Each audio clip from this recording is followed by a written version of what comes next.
What's up, everybody? Welcome back to another episode of Getting the Cashflow Game with K and K. All right. I missed the cue last time. Yeah. So we got my buddy Dave Allred, who, what do you know? Another Avengers, part of the 100 Mil Mastermind.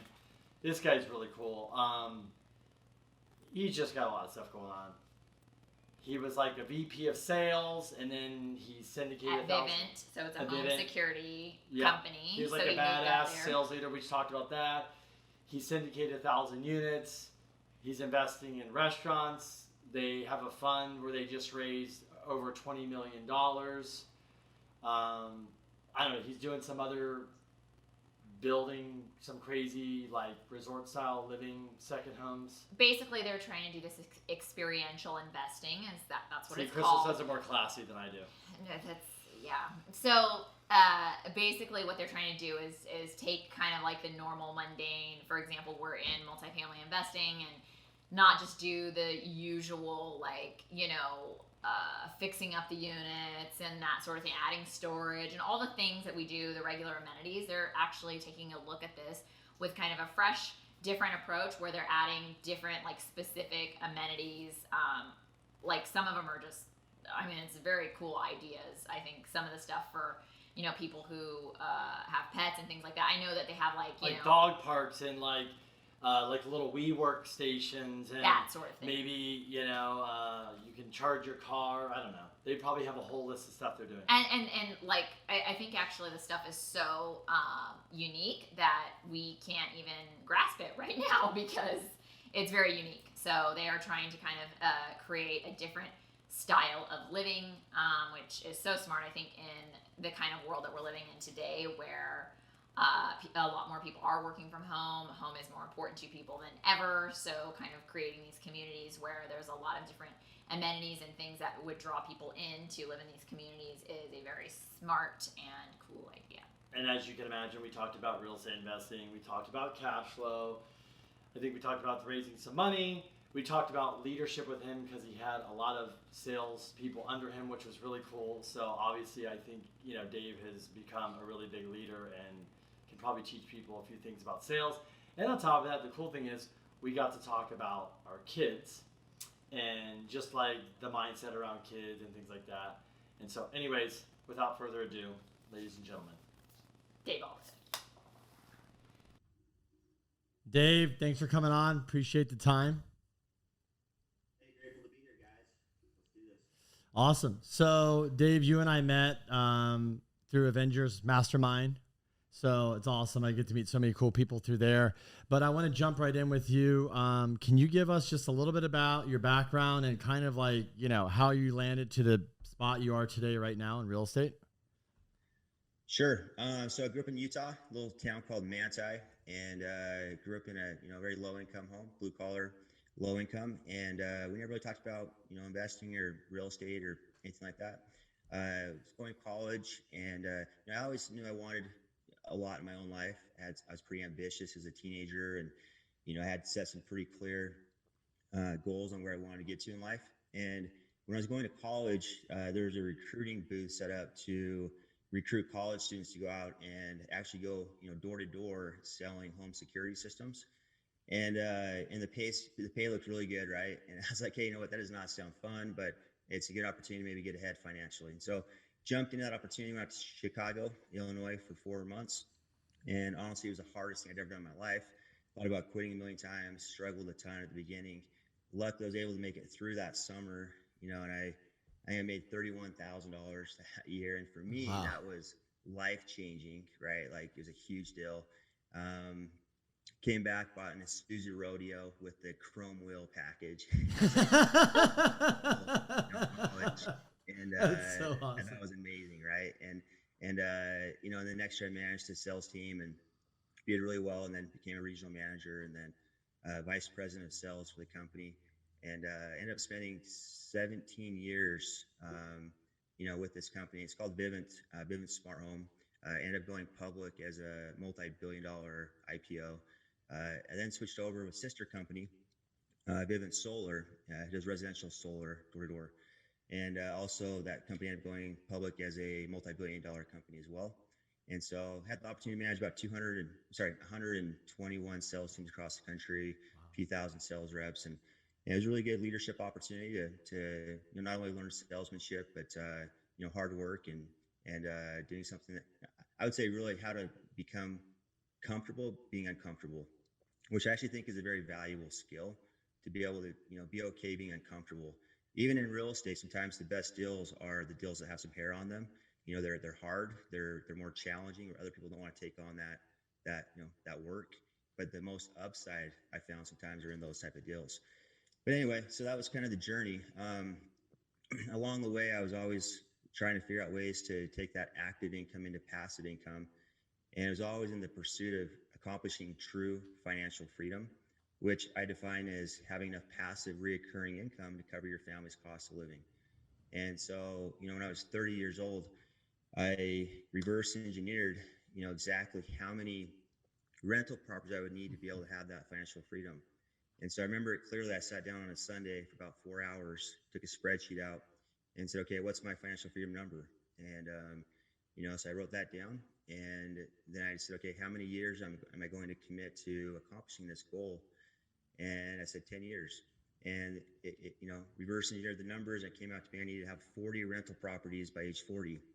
And so I committed to that goal, wrote it down, reverse engineered it, and just went to work on it at age 30. And just keep putting all my any extra money into that business model, and kept trying to learn more and more about how to do real estate right. And luckily I hit that goal when I was 36 years old. And then I was like, hey, you know what, that was actually not that hard. And so what's next? And for me, because I always like to set goals that are a little bit outside my comfort zone. I feel like when you're a little uncomfortable and it scares you a little bit, like, those are the best goals, because it creates emotion and excitement. And so I said, hey, I want to get ownership in 1,000 rental properties by age 40. And so I wrote that down, reverse engineered it, and went to work on that. And was able to hit that last year when I turned 40. And Sweet. but with the Vivint career, I retired when I was in 2017, so about 4 years ago, and decided to go full time on real estate. I love real estate. I've been passionate about it. It was a side hustle for a long time, but then once I got that confidence and that competency, I decided to go full time in this space, and it's been an amazing journey. I've been really grateful to have gotten turned on to real estate a long time ago. That's amazing. I love that you had a goal to have 40 rental properties by the time in 10 years, and you accomplished it 4 years early. Is that right? And then Yes. you went from 40 to 1,000. I mean, I think that is like a true testament to you being comfortable being uncomfortable, because that's a pretty big delta. Yeah. If I can do 40, I can do 1,000. That's great. I love it. I call it the law of Big Mo. Well, it's John Maxwell calls it that. But when you have momentum, everything's just so much easier. And so, at that point, I had a team, I had advisors, I had a real estate coach, I had, some confidence. And one thing in my own personal life that I've always lived by is, as a guiding principle, is that I want to always beat yesterday, and I always want to be doing bigger deals than I've done in the past. And that's in all parts of my life, whether that's in adventure and experiences, and skydiving or climbing Mount Everest, or traveling internationally, which we try to do every quarter. It's always just trying to do things on a bigger level than I have previously. And so when I started out doing townhomes and condos, that was great, and then jumped into fourplexes, and I love that fourplex, that model, that small multifamily space. I think I've done about 22 fourplexes, and those were awesome. But then I started doing, a 12plex, and then a 20plex, and then a 60plex, and then, a 220, then a 420. And anyway, just always increasing that, and then from that point, I jumped into doing apartment syndications. And I love that space where I'm bringing my friends and people I care about into these deals with me and creating value for them. I've done about a dozen of those, and then I was, okay, what's next?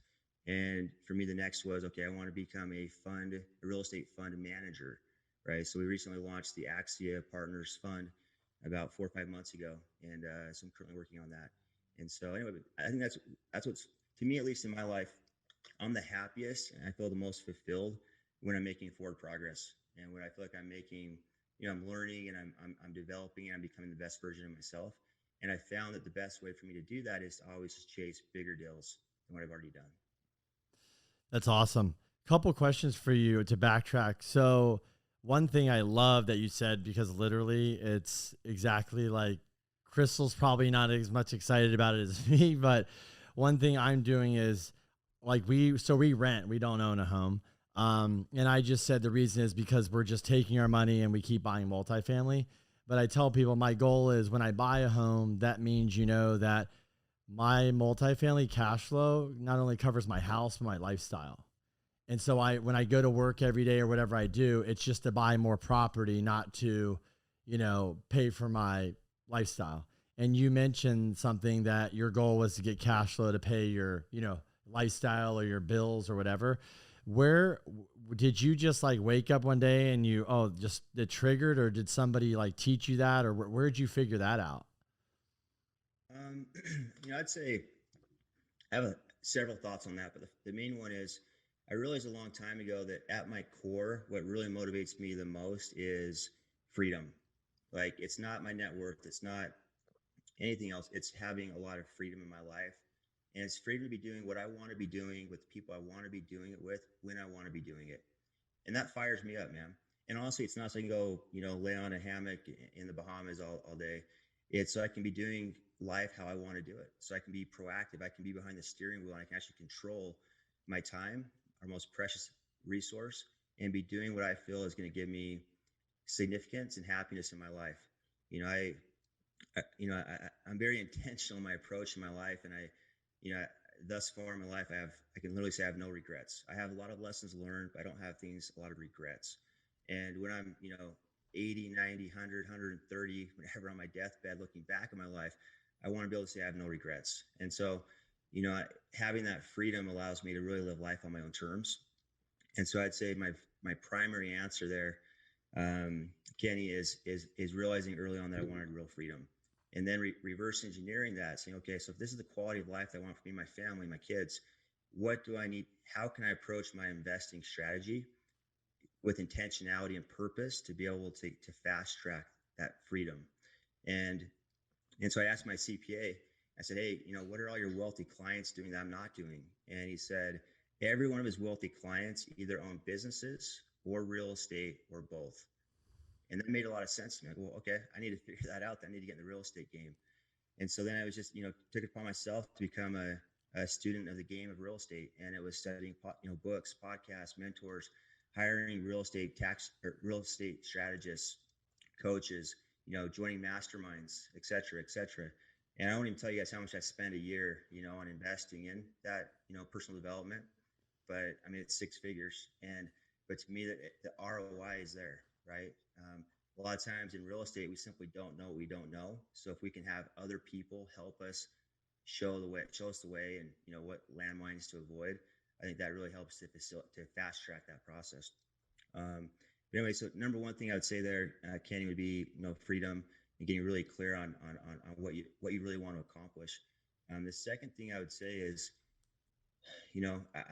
I would say it's just realizing, well, part of it was I didn't like paying taxes. And so, real estate's a great way to not, to have a more tax advanced, tax sheltered approach. And sure. That's probably part of it as well. And a third one was I was doing something that was really hard, right? I mean, there's probably not a harder way to be out making your money than literally cold contacting, selling door to door, selling security and solar systems. And so I think, because that was so challenging, I realized, hey, if I'm gonna work so hard for this money, I want to be a good steward over this, and I want to learn how to make my money work for me. And whereas what most people do when they make more money is they end up starting their cost of living goes up proportionately, and they actually don't really get ahead. They just get a higher cost of living, which is actually can be even more detrimental than anything. And so luckily I had some discipline, and I'd say part of that came from growing up in such a, without having a lot. And so I think I was more appreciative and grateful to have some of that I valued it a lot, and I just wanted to make it work for me. So anyway, that was kind of a long answer, man, but I think those are my primary points. And actually, if I could share one last thing, it'd be number 4 is I created something called lifestyle design. And as I was interviewing these thousands of sales reps that I led, I'd sit down and do a one-on-one performance interview and ask them, hey, why are you here? What's your holy cause? What's your purpose? What's your outcome? And everybody always gives like a really quick answer. Okay, I want to be rich. I want to get a sports car. I want to buy a new home. I want to, travel, whatever. But when you ask them, a few more questions, you dive in a little bit deeper. I was really surprised with how ambiguous it gets, and people don't have a real clear understanding what they really truly want in life. And so as a leader, I wanted to help inspire these guys to have a bigger, why they're doing this, because, they say the bigger the why, the easier the how. And so, but I took it on to personally figure out for me on an individual level. So I started sitting down and drawing out exactly what I wanted in my life. And it's evolved over the last, 12 years into 10 different sections. So it's Dave's lifestyle design. And, chapter 1 is my purpose statement. It's like my mission statement for life, my core values, my guiding principles, my non-negotiables. And then chapter 2 is my time. And then it's my health, my family, experiences, business, spiritual, memories, and relationships. And so there's 10 categories that I feel like are really important to live a well-balanced, significant life. And so I just started writing those things down and, tracking that progress. And in the financial section, I'd written down, how do I get true financial freedom? And it was just an ongoing process of going back to that question, like, what's the best way to accomplish this and be strategic and intentional with it. So anyway, that was and by the way, that lifestyle design, it's it's not a product I've tried to sell or whatever, but I have shared with a few other people, and I mentioned on a few other podcasts, and I've gotten really good feedback from that. And so if any of your listeners would really like to get a copy of that lifestyle design, they're welcome to send me a DM. Instagram is probably the easiest, just Dave Allred. And I'd be happy to share a template of that with any of your viewers if that adds value for them. That's I awesome. love that. That's awesome. I want your lifestyle design. I think we should all do that exercise. It's interesting. You said so many things there that were so great, but I agree with you that your life changes. I think when you don't have any money, yeah, you do. You want the car, the shiny thing. You just want to be able to have that, like that. That's your kind of feeling of freedom when you're so strapped to or chained to this, like, amount of money that you're making and you live in this budget. But one of the things that kind of struck me that you said about freedom is, I think a lot of us might say, if we had financial freedom, I would, lay in a hammock in the Bahamas all day. But what you've been able to do is build something that you really love doing, and you've been able to enhance it even more as you go. Like, okay, I figured out real estate. Now I'm going to, buy bigger properties. Okay, well, I bought bigger properties. Now I'm going to do these like experiential properties or these things. And I kind of just want you to go into that, because I think that people don't even realize how, if they kind of keep going on this path of discomfort, like this uncomfortable thing that's scary and unknown, that you can actually get to this place where you not only have financial freedom, but you have the freedom to do things that really inspire you, that you love. So can you kind of go into how that's kind of transformed for you and what you're looking at now as you buy properties? Yeah, you bet. So, on that note, what's funny is, so you get that financial freedom and everything, right? But I'd say I'm actually working harder than I ever have in my life right now.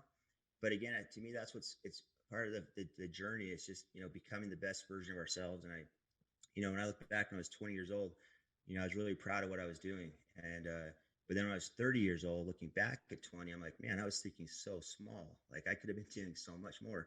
And when I was 30 years old and I was managing, all these teams across the country, I thought I was killing the game and doing really well. But now I look back at age 40 and I'm like, man, I could have been doing so much more, and I hope that when I'm 50 years old, I look back at today and say, hey, I wish I had a bigger mindset. I could have been doing even more. I hope when I'm 100 years old, back when I'm 90, I'm like, man, I was doing some cool stuff, but I wish I could have been doing more, right? So I think life's really about finding the best version of ourselves. Like, that really is kind of, if you ask me to define what success is, I would say it's the pursuit of the best version of ourselves in life, and so, and that's not just in business, that's with your family, right? It's your personal development, it's with everything. And so Yeah, and I think some people might think that's kind of crazy when they hear that. Cause like, man, the idea of retirement is just take it easy and get to a point where you don't have to work anymore. To me, that sounds like that sounds miserable to just like not have anything you're building or working Yeah. on anymore. So, but part of that's probably I've been able to design this career that I have now, where I'm literally working with my best friends. So awesome. I have a few hundred capital partners, and it's all my social network. It's my friends. It's people I want to help create value and create financial freedom through passive income for them.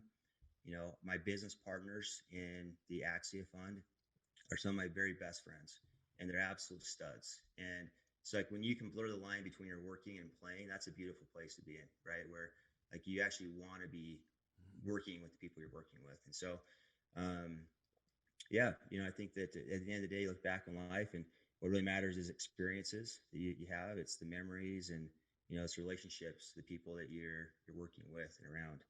Um, but yeah, I don't know. Did that answer the question, or what was the question again? Yeah, what was kind of like what are you looking at doing now in your business that's really inspiring you, and what would you say that, you know, how did you get to that point? Cuz Like invest, I think she means like, I think as you go along as a real estate investor, you start with the condos, but even now you guys have your fund, you've kind of changed your investment, strategy of how you approach a property. It's not like, hey, let's just buy it and do the old same old stuff. And, you guys have, like I said, you're kind of almost reinventing a sector in the market, right? Or whatever you want to call it. So, I would say there's probably two main points there. One is what I call experiential investing, and the second one is, our investment thesis with Axia partners, as well as for me personally right now, is all about risk mitigation. And so let's start with the risk mitigation.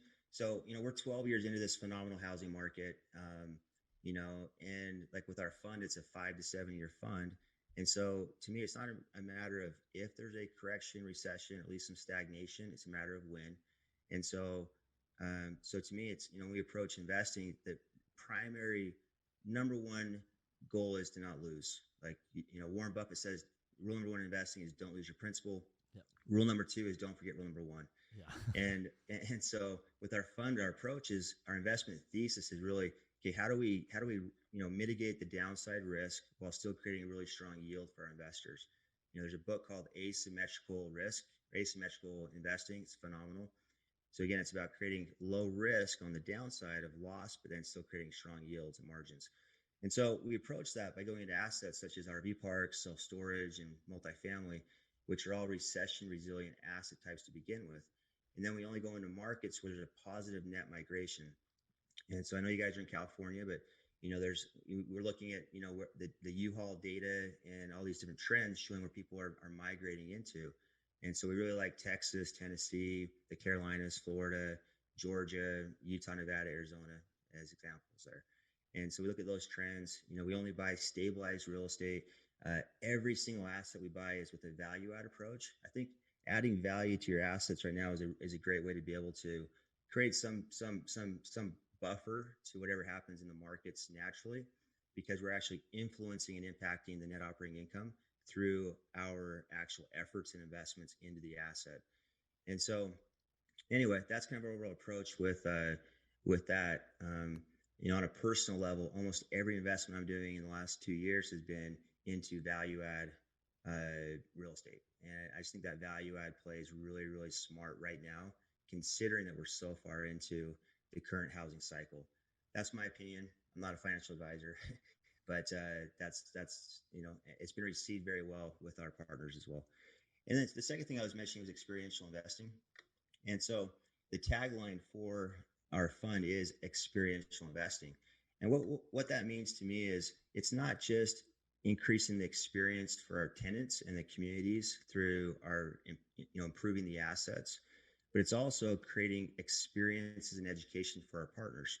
And this is somewhat proprietary. I've never seen somebody else do this before, but we'll share it openly. And so with our fund, we decided, hey, we want to create value for everyone as much as we possibly can. And so for our investors, we have a monthly webinar with some of the top, real estate people in the country coming on, speaking about real estate, Q&A. They can ask any questions. It's very engaging. You know, we let all of our partners come to do due diligence walkthroughs, watch our underwriting. It's super transparent because we actually want to be able to teach our partners how to do what we do. You know, instead of giving somebody a fish, we're trying to teach them how to fish, right? And that's been really, really well received and something that our partners have been very, very grateful for. But yeah, you guys are right. Experiential investing. You know, I think that right now people want experiences. It's something that, you know, it's the millennials, it's the younger generation. People want experiences, whether that's how they travel, how they invest, how their relationships, you know, even in work. People really are craving experiences. You know, on a personal note, last thing here, you know, one of my goals I wrote down in 2020 was to not invest in things, but to invest in experiences. And I'm really committed to that right now with my family and my life, is to be investing in experiences, not things. I love that. Yeah, that's awesome. I was going to ask you one question. When you were back in your corporate job, you manage a lot of people, like, which is crazy, which is teaches you probably a lot, because you're dealing with a lot of different personalities. And today you're managing people's money, I guess, right? I mean, you're investing and managing it.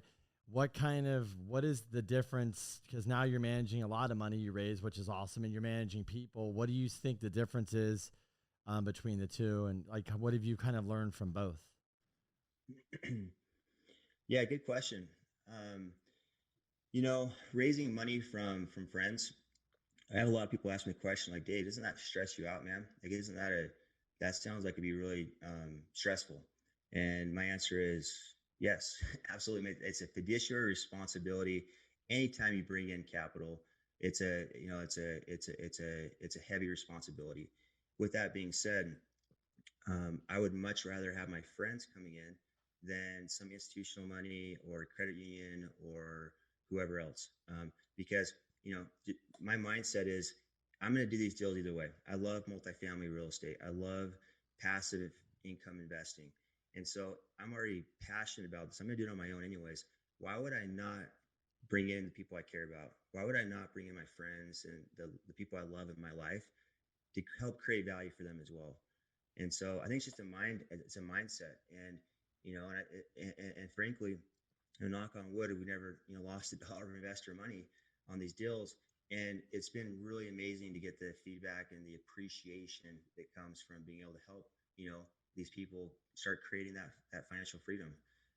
You know, what we do in multifamily and with syndications, even this real estate fund, is somewhat alternative. You know, it's not your traditional, you know, stockbroker, you know, a stock, you know, TD Ameritrade or, you know, Morgan Stanley or Goldman Sachs, you know, it's trying to sell a retirement account or a 401k or even a stock brokerage account. And so for a lot of people, it's almost a learning process sometimes to be able to teach the power of this structure that we do with real estate syndications and funds.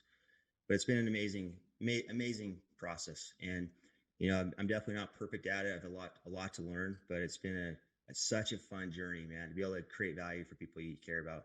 In terms of how that differs from, you know, leading, you know, hundreds, thousands of sales individuals. You know, I'll say this: when I first jumped out of that career and went into real estate, I was more of a solopreneur. You know, I was always, you know, my syndications, it was just me doing all of the work. I didn't have a team with me. And actually what I realized was I really missed that interpersonal development, you know, of working face to face with these guys and helping them become their best version. And so that's what really drew me to the fund structure was, you know, I wanted to have a team, you know, where we're synergistic, we're collaborating, and I have other guys on the same mission that I'm on. And so that's why I've enjoyed the fund structure so much, is having, you know, just a total of 8 of us, and we're all like-minded guys that are, you know, out there on the same mission. But yeah, I mean, there's a lot of differences for sure. You know, managing people on a daily basis versus managing people's money is definitely different. Very different. Yeah.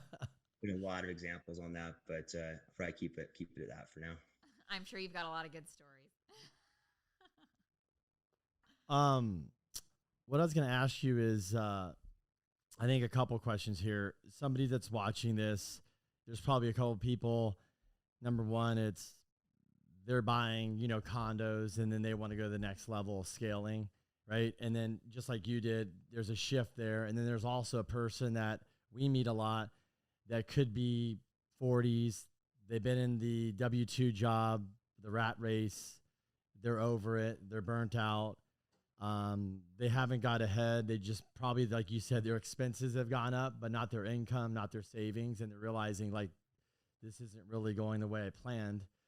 What's your advice? If you could break down both, but for somebody that wants to get into real estate or something else, like I think both are just a mindset shift, right? Like it's like you said, it was a goal and how do you do it? But what's advice for, those two scenarios for anybody listening? All right, I got this. Here we go. I got a few things. I'm just having a few things, so you got to bear with me, okay? Yeah. Number one is I would challenge that individual to find some personal time, sit down, and really get clear on what the end goal is. What's the ultimate outcome that I want to get from my investments? Very few people really know. Most people invest based on FOMO, fear of greed. Fear of greed drive markets. And, I love saying that the higher the emotion, the lower the intelligence when it comes to investing. And so, unfortunately, most people make investments based on emotion. Oh, they don't want to miss out on, on Bitcoin, or they don't want to miss out on this crazy deal and this, around the corner on a property. But instead, it should really be based on intentionality and purpose, right? So the higher the emotion, the lower the intelligence. Just kind of remember that. I think it's a much better, higher quality question is, does this investment align with my life goals, where I really want to get to financially? And so, make sure that money matters, make sure that you're tying purpose to money, and that we have intentionality. You'll hear me say the expression reverse engineer a lot. I think, very few people know what they really truly want in life. But if they knew that, then they can literally take an investment opportunity and say, okay, does this opportunity align with what I'm really trying to accomplish in my life? And if you know what that is, you can make a lot higher quality decisions. And in my opinion, life, where we get to in life is really just an accumulation of all the decisions we made along the way. So if you can make a higher quality decision consistently, you're going to be in a lot better place down the road. Does that make sense? Yeah. Cool. I love that answer. Yeah. So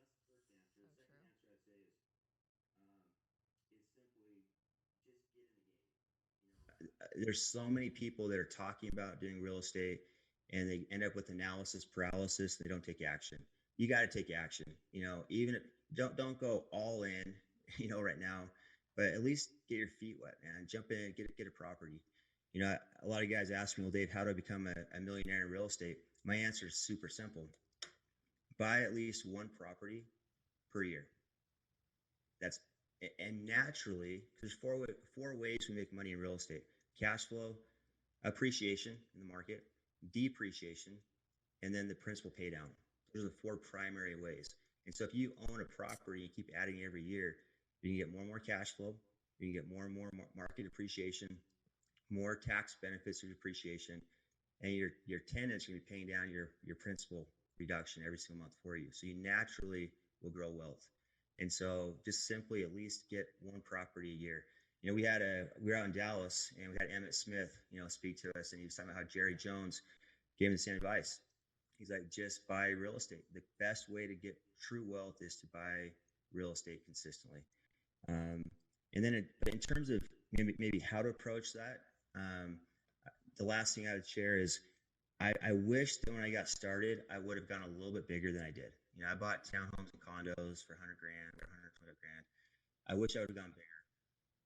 And it doesn't have to be going out and buying a 200-unit apartment complex to begin with. But personally, I believe the best type of assets for brand new investors would be either a duplex, triplex, or a fourplex. It's still a residential loan, but you have multiple streams of income.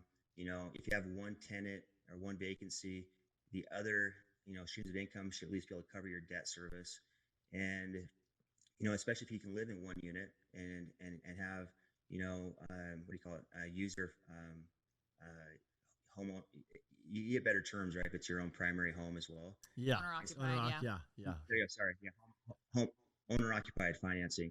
In best cases, a lot of people don't understand that if you live in a home as a primary home for 2 years, when you sell that, all of the gains are 100% tax-free, not even deferred, but tax-free if it was your primary home for 2 years.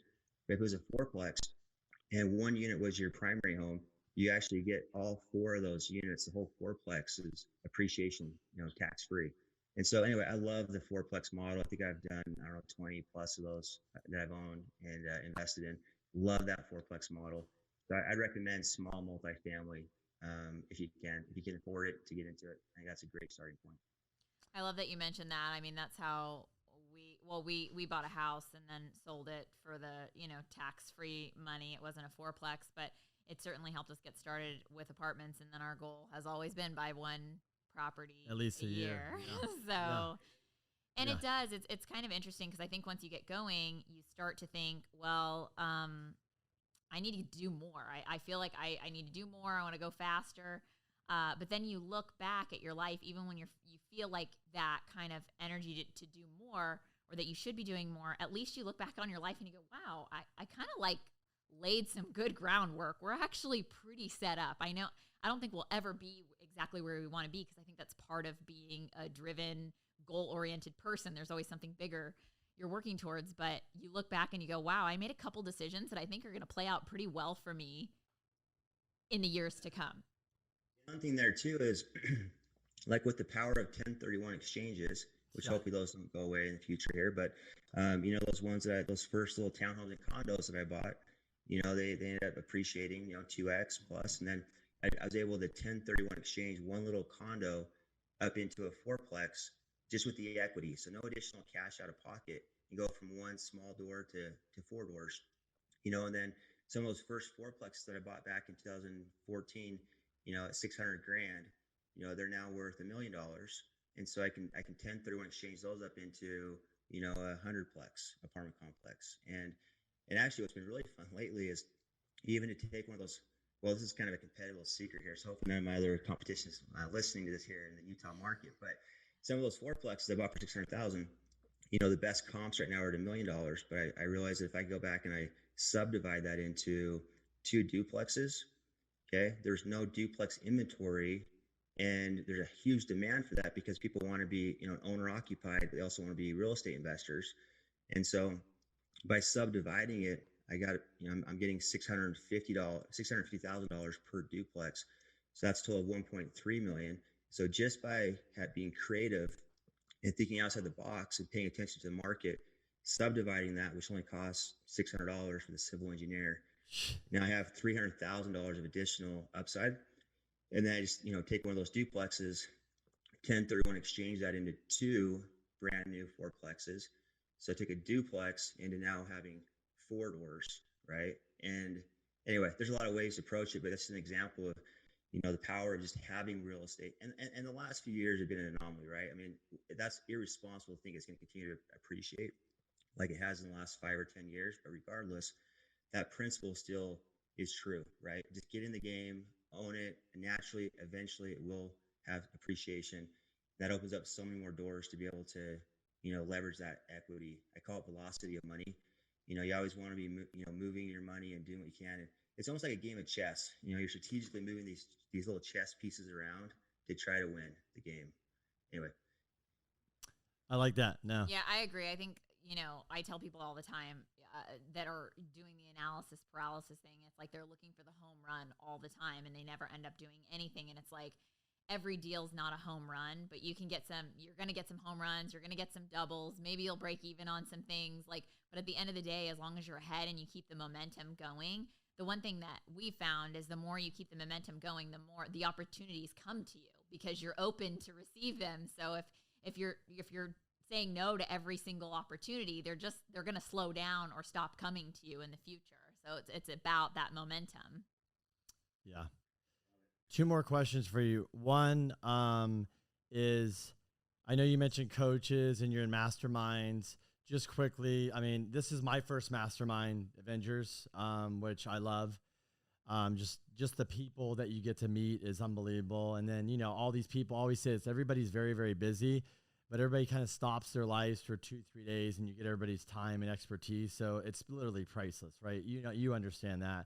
I was going to ask you, just with mentors, coaches, masterminds, like how much has that really significantly changed your life, and with investing and home life, and just kind of want to get your perspective on that. I would say it's really helped me mainly to scale quickly. I realized that the biggest risk in real estate is what we don't know. So we all naturally have blind spots with how we operate. It's just human nature. And so having somebody else that can give perspective and kind of help you avoid those landmines, and really just be a sounding board that's unbiased and that wants to help you win is super valuable, man. And even, even if they don't give you a correction, at least it validates you. It gives you, you're able to be more bold in your approach, because, hey, it's not just me. I have a team of advisors or a mentor that's also given this his blessing. And so I think it's super valuable, man. I would challenge your listeners to try to find the very best advisors and mentors that they can. There's a lot of people that will do it for free. So take advantage of that. But, one of the kind of operating principles that I've had in my own life is, whatever I'm going to do or jump into a new space, I want to identify the top 1 to 2% of the people in that space and try to get proximity to them. And whether that's paying them, whether that's trying to, create value for them so it can be reciprocated. But I really want to be around the very best people. And it's not just even to be around the best people, but then naturally you're connecting with their circle and with their advisors and their mentors and their tax attorneys and their whole team, right? And so I think what I'd add on to that too is that, when I was young, I remember thinking, hey, when I grew up, like my definition of having made it would be making $100,000. Like, it was like really unrealistic, but like one day maybe I could possibly potentially make $100,000. That'd be crazy, right? But then you start hanging out with the CEO of this company, and billionaire, and flying around on their personal airplane, and just seeing how some of these guys operate, and some of these huge apartment syndicators and different people, business gurus. I'm like, man, I'm thinking so small. And I really do believe that our biggest limitation is our belief system. It's what we think about ourselves. It's how we see our potential. And so anything we can do to increase that mindset and kind of get rid of those limiting belief systems, I think is a very, very valuable investment. And so, whether that's investing in seminars or books or whatever else, it's invaluable. And I really do believe it's the best ROI you can get on your money. Even if you don't have a lot of money, I think that's still a great starting point. If people come to me like, hey, I have $50,000, how should I get started in real estate? And okay, is that all that you have right now to invest? If the answer is yes, I'm probably going to say, I think you should probably invest that more into, some conferences, some seminars, a mastermind. Invest in yourself and build your knowledge, your base of knowledge, so that then you can go and operate with more, not just confidence, but also competency. And so I would share that. And then maybe just one more thing on that would be, we live in the most amazing time where you can literally learn about anything at the tip of your fingertips. I mean, podcasts like this podcast, you guys have phenomenal content. I love it. And this is free. You guys aren't charging anything for it. It comes out twice a week. And there's a 1,000 other podcasts about real estate. Like, if you want to learn, it's all out there. One of the commitments I've made to myself is to listen to a book, an audio book, at least every other week. So I'll knock out 26 books a year. And I do that every time I'm driving my car. I committed to not listening to music, even though I love listening to music. But when I work out or I'm driving, I always listen to an audiobook. It's a simple commitment that I've made, but I'm learning more about apartment investing and different, creative financing terms, et cetera, et cetera. So I think it really comes down to just your mindset and being coachable and really seeking out, committing to becoming a student of the game of real estate. I love it. Last question we always ask everybody is, what's your definition of generational wealth?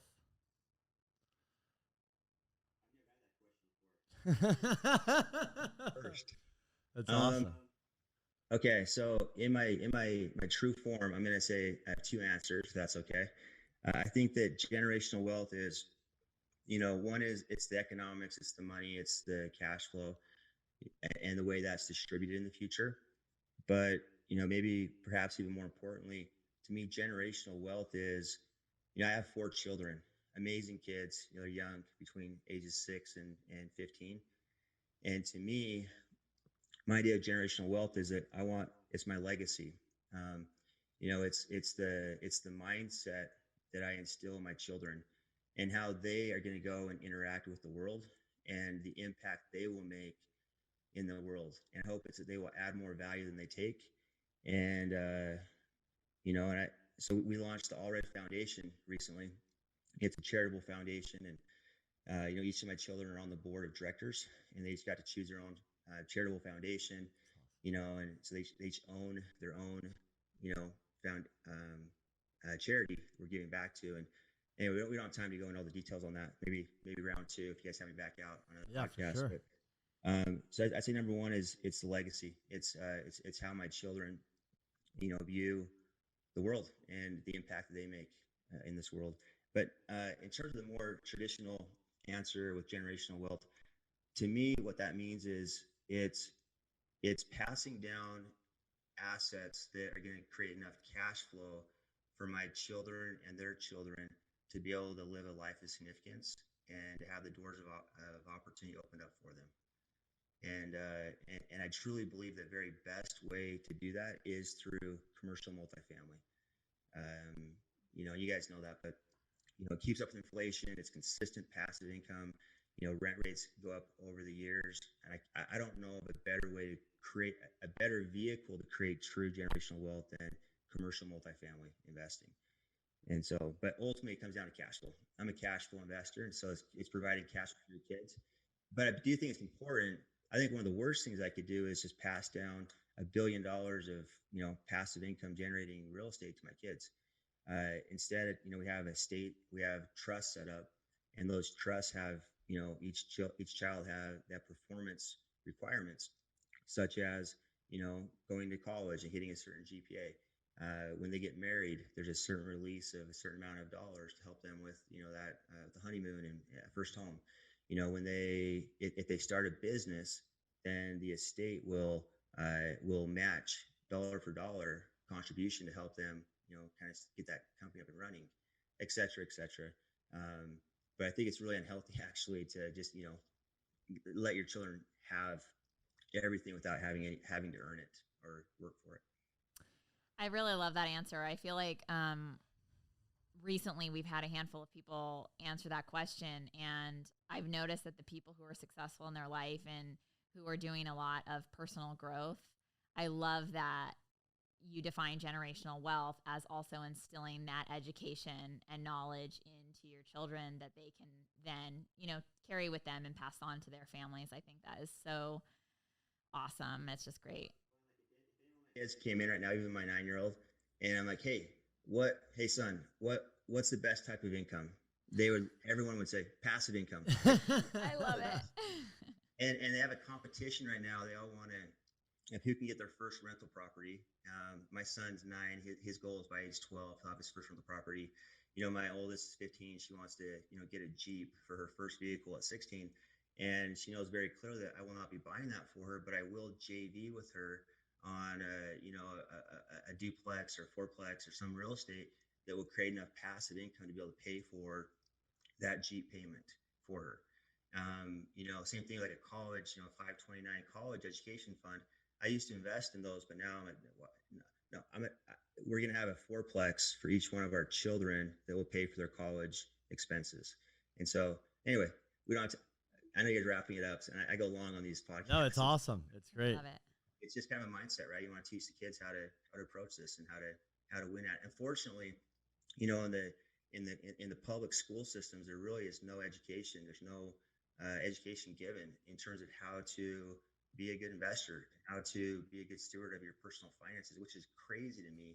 Personally, there's a reason for that. It's kind of we won't go down that road though. But, yeah. Why would we not be teaching our children that, how to be responsible investors and how to make our money work for us? Unfortunately, there's not really it's not even discussed in the public school system. So Yeah, I think we're gonna have to have a round 2 to this because there's just a lot more to talk about, And I think we're very much philosophies are the same, so it's really awesome. But Dave, where is the best way for people can find you, learn more about you or your fund? And then once again, thanks for the time, thanks for coming on. This has been super awesome, and it's just cool to hear you talk when you're more aligned with somebody than when you just hear they're just ask them questions and it's like our answers would be very similar. So it's pretty cool. Yeah, Kenny, ever since I first met you, man, I thought I knew we had a lot of common ground together. So I'm glad we could finally get this podcast out together. So I appreciate you guys. Best way to contact me would probably be on social media. Instagram, I'm pretty active on there. It's Dave Allred. Facebook, LinkedIn, same. Email, Dave at Axia, axiapartners.com. And but it should be pretty easy. I'd say mainly Instagram is definitely where I'm most active. So, but guys, I appreciate you, and I love the podcast, love the content, and grateful for the opportunity to jump on with you guys today. Thanks so much for coming on. Thanks, Dave. Thanks, Dave. See you guys. Thanks.